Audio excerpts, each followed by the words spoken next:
Here's our Chapter 4 worksheet, question 8. I've rewritten the problem a little bit. So that instead of the square root, I have x to the 1/2 power. Instead of x squared minus 9, I have x minus 3 times x plus 3. I factored it, it's a difference of squares. So now I have everything more separate, and I can follow those rules where when we have multiplication in a logarithm, it's adding. When we have division in a logarithm, it's subtraction. And then when we have powers, they can move out to the front and become coefficients instead, right? So the log 2x to the 1/2 is up the top, so that would be positive. So it would be log 2x to the 1/2. Then we also want to move that 1/2 to the front, so I'm just going to do that right now. Then the next step would be to do a separate logarithm for this factor. Now here's where sometimes mistakes are made because these are multiplying, so we think, oh, that's add, right? But this is dividing from this, and this is also dividing from this. So even though they're times each other, they're both in the denominator, they're both dividing in the overall problem, which means this one also needs to be negative with that factor.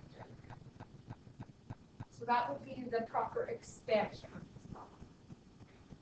Let's go to a problem that's a little bit more pertinent for this test, which is writing it as a single logarithm. The reason this is more pertinent in general with logarithms is that sometimes we need to be able to put logarithms together to solve equations. So these are, we have a plus, which means multiply, we have a minus, which means divide. They're all log base 10. The first thing I'm going to do is put the 3 that's in front, like a coefficient, back on as a power. So I'm actually going to just write this out with the power of 3. 1, 2. Okay. So now adding means multiply, subtracting is divide. So when I go to put this all as a single logarithm, I'm going to have 4x times x cubed divided by 2. Now this particular problem simplifies. And if you can simplify something, you should. So that would be 4x to the 4th over 2. And then the 2 goes into the 4 twice, so wouldn't that be 2x to the 4th? So I kind of stopped writing my logarithm, but I know it's still there. So the final answer, everything written as a single logarithm, would be log base 10. I don't need to say that, it's just our common logarithm. 2 times x to the 4th power.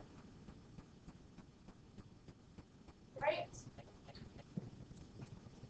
It's very convenient to have everything as a single log.